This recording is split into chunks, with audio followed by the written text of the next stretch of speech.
सबे दौरा सजैने भूखल पियास रह के बारात कैने भोरही से देख सबे दौरा सजैने भूखल पियास रह के बारात कैने मनवा के सरदा पुराई दहो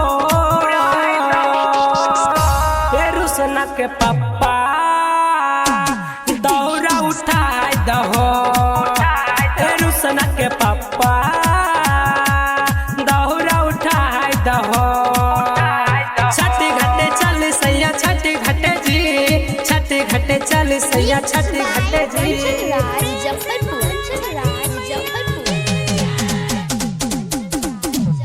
छठी घाटे चल सैया छठी घाटे जी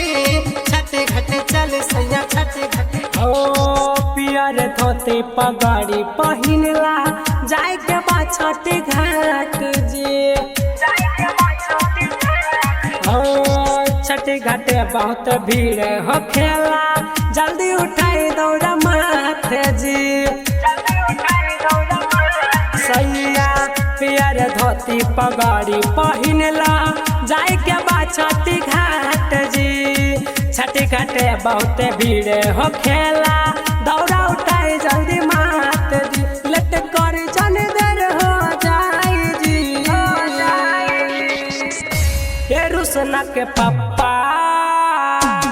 दौरा उठाई दहो ये रुसना के पप्पा दौरा उठाई दहो छठी घाटे चल सैया छठी घाटे जी छठी घाटे चल सैया छठी घाटे जी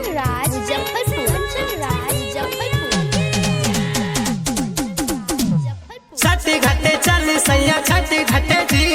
छठी घाटे चल सैया छठी घाटे जी गाँव नगर टोला मोहल्ला से सबे जला छठी घाट जी अंकित अनमोल धीरज दीवाना दौरा उठैले बामते जी गाँव नगर टोला मोहल्ला से सबे जला छठी घाट जी अंकित अनमोल धीरज दीवाना दौरा उठैले बामते जी मनवा के सरदा पुराई दहो ए रुसना के पप्पा दौरा उठाई दहो